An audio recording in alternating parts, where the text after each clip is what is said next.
welcome to the interaction with Sri Suresh Lulla ji, the founder of Quimpro Solutions, Mumbai. Welcome, sir. Thank you, Mr. Shetty. Sir, we are all quality enthusiasts.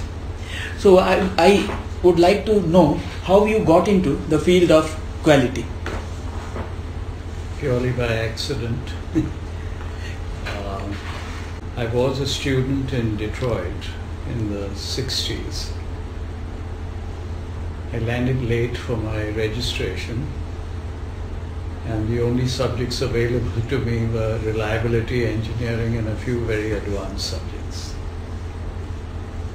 I got into it, and we had excellent faculty from General Motors.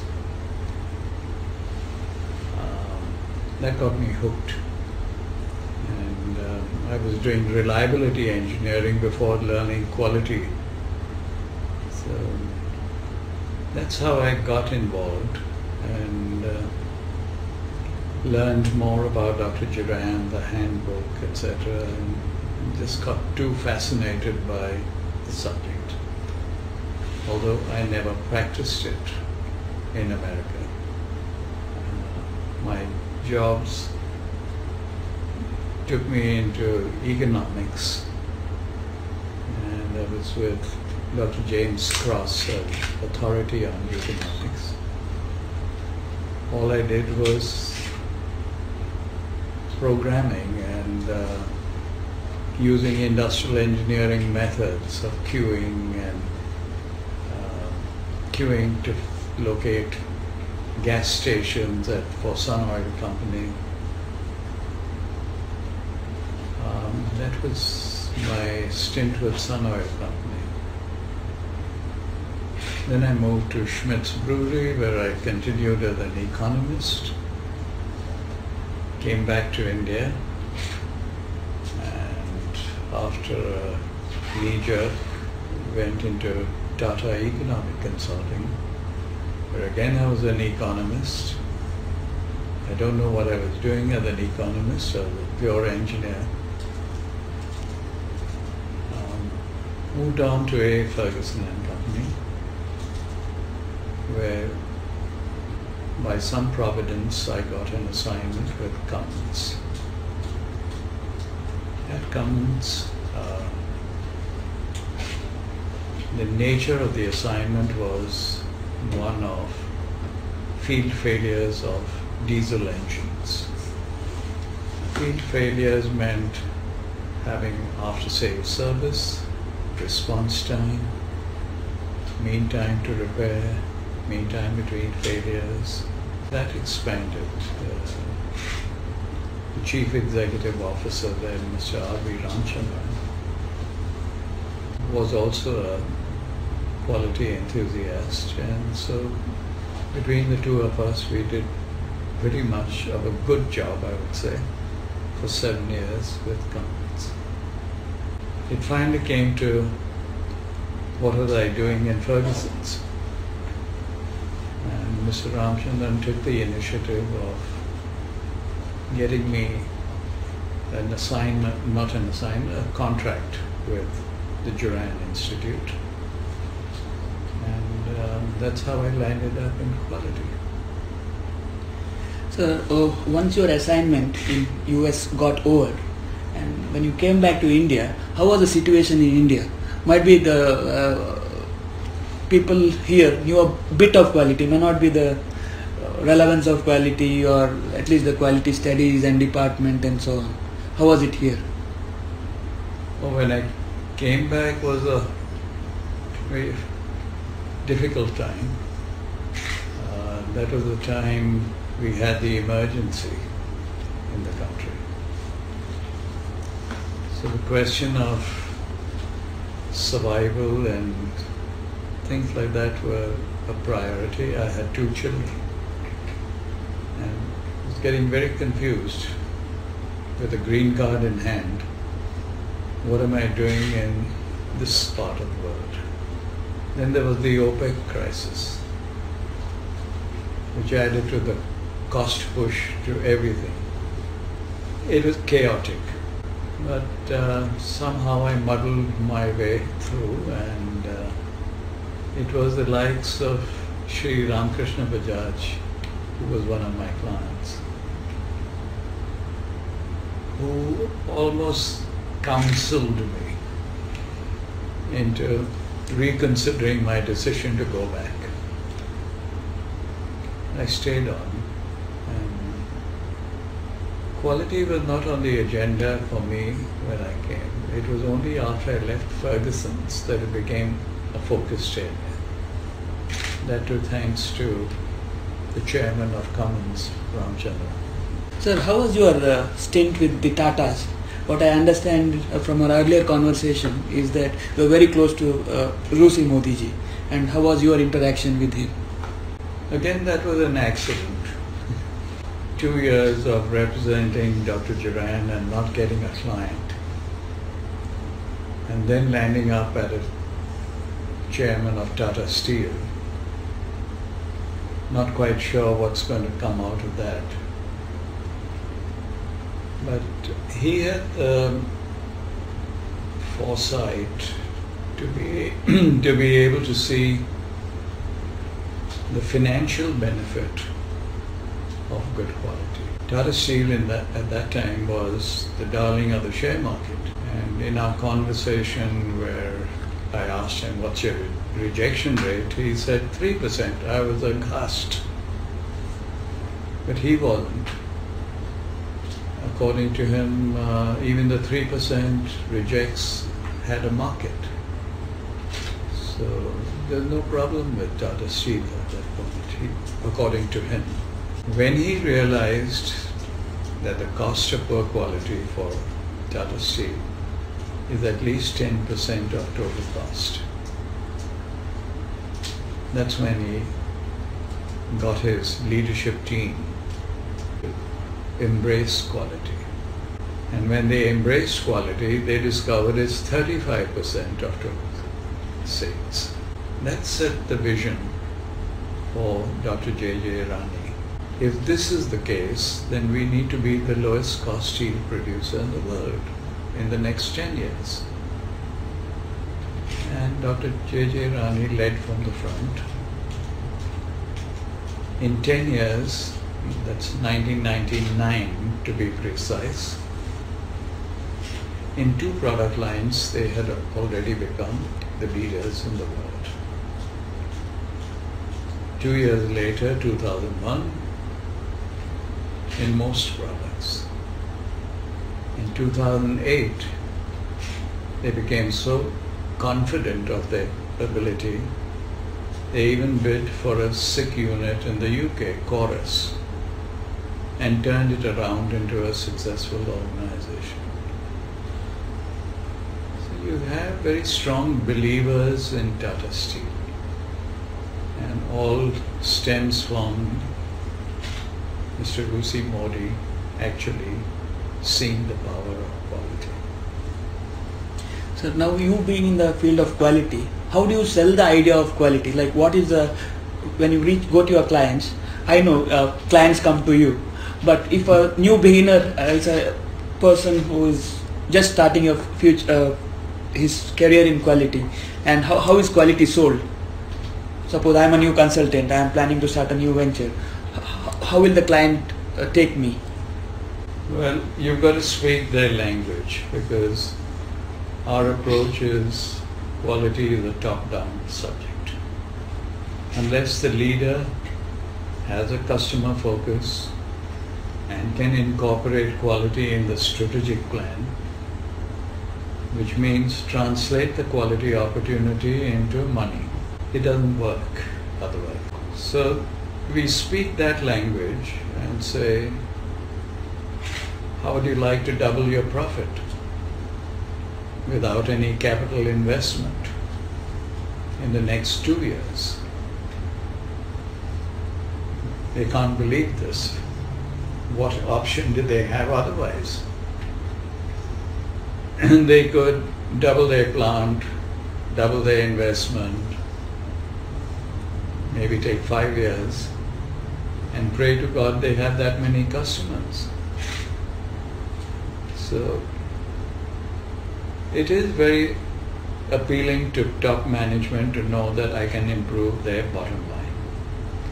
And for the record, cumulatively over the years, we have saved our clients over $2 billion for a small size consulting firm that is only facilitating change.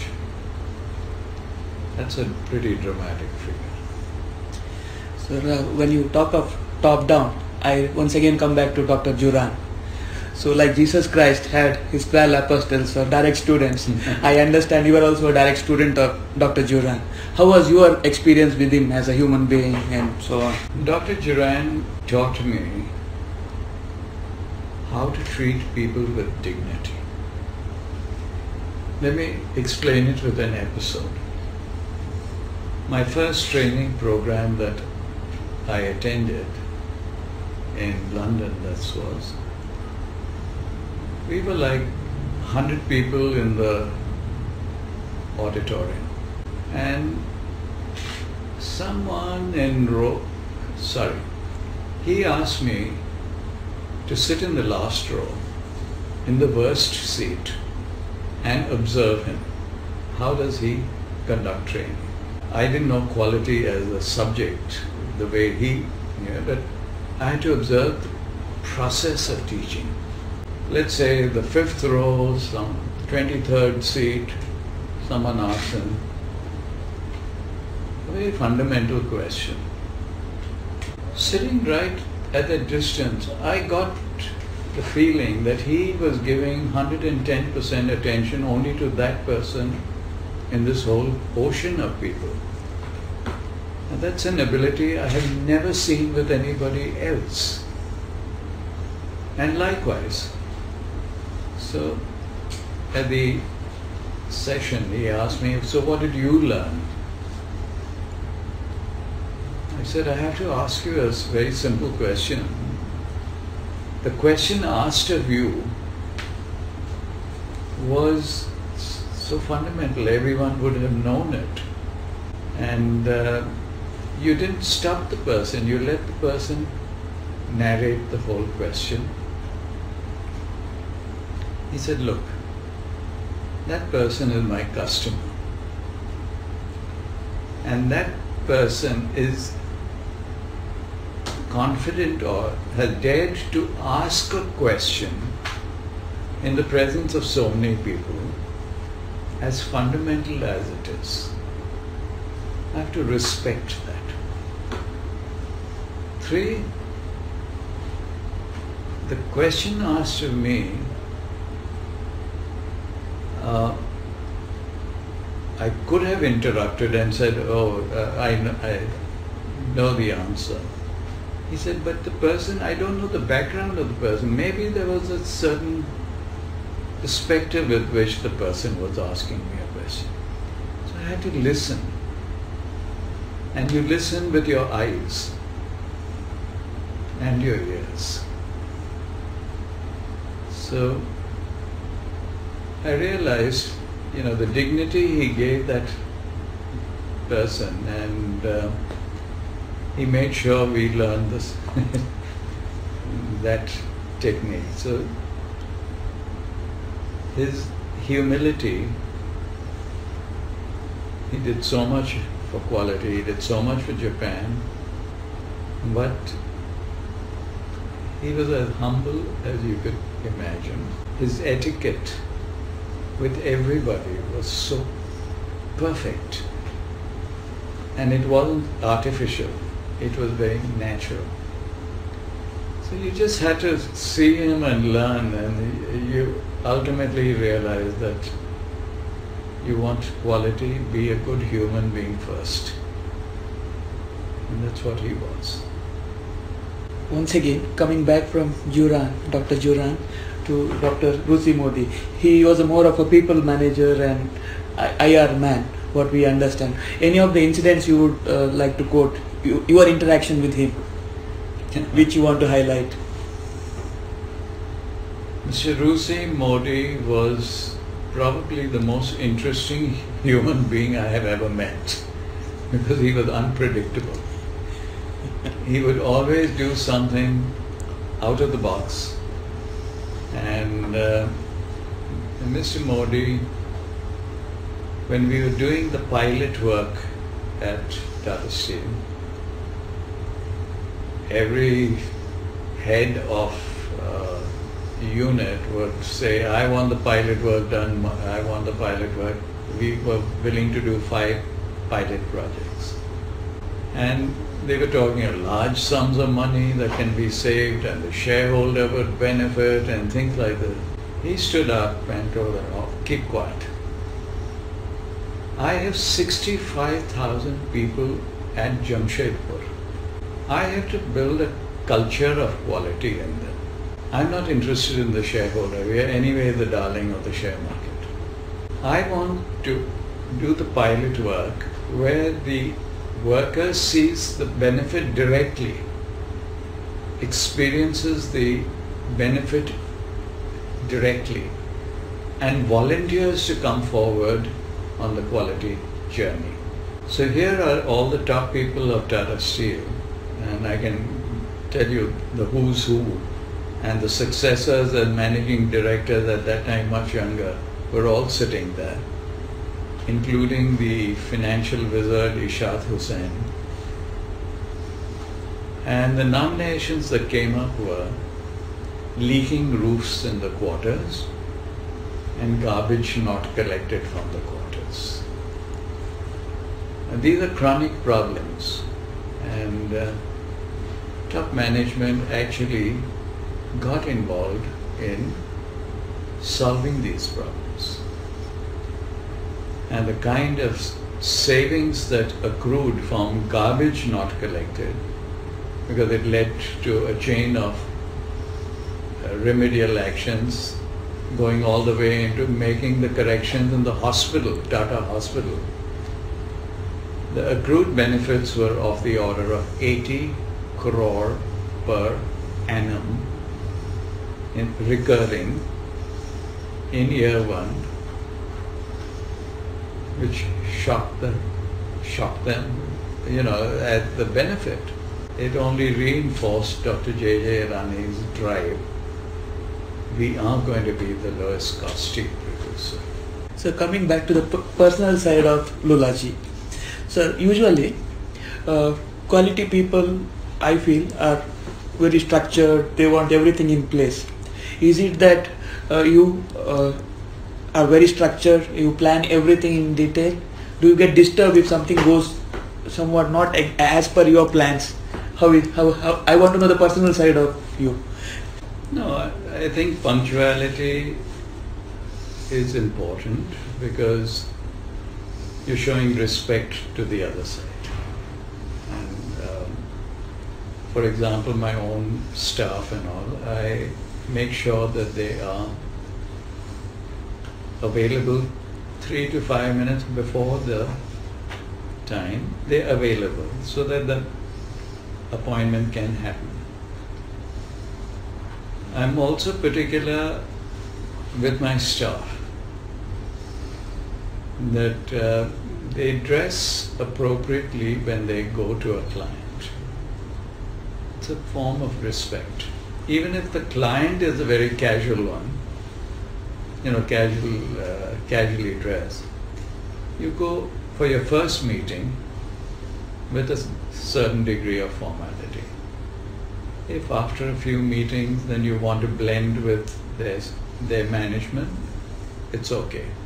Whether I get upset, I would get upset if I am late. But I'm more flexible when somebody else is late. That's the reality. I don't want anyone inconvenienced because I came late. And I have a reputation where people check their watch when I walk into a meeting. It's been one of the qualities that have been built or acquired over the years. How does your day start in the morning and how is your whole day? How do you schedule it? In the past, I would be traveling quite a bit. And I was in total denial when I was accused by my wife that you travel too much. And I'd say, no, I haven't traveled. I'd deny it.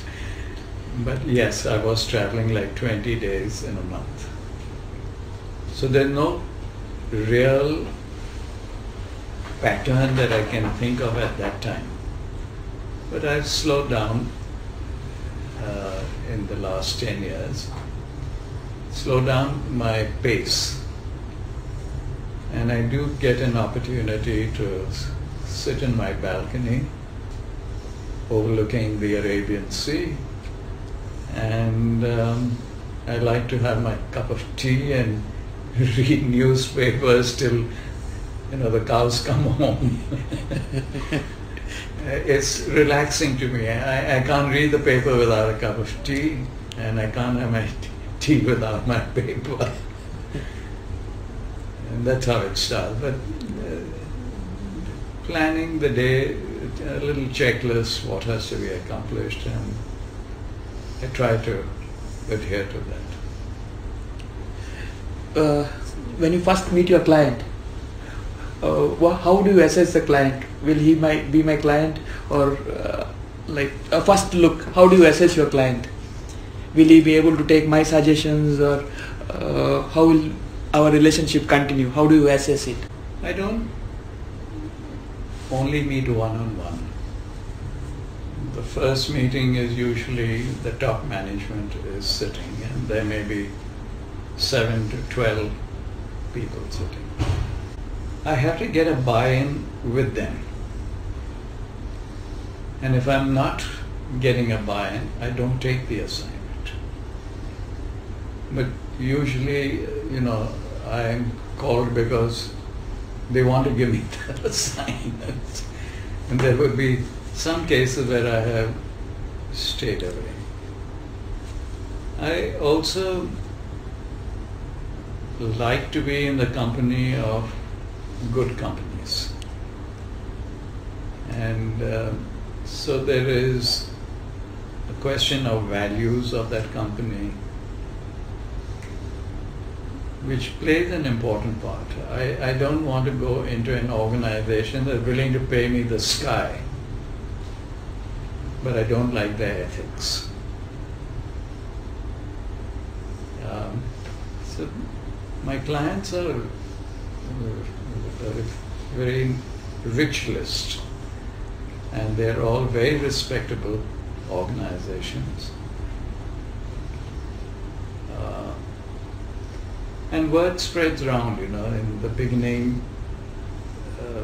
people try to entice you with all kinds of things. Once they realize he's not in that game. And a lot of this does happen in consulting. You have to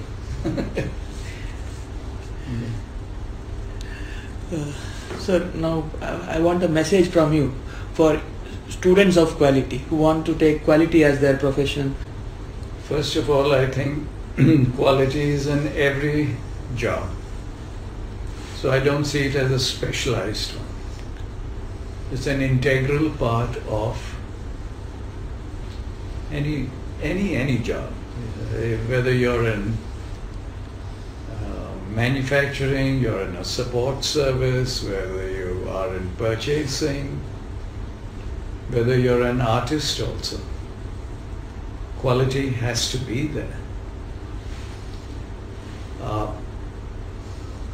You have to see how even a musician practices to be able to get that perfection, the commitment.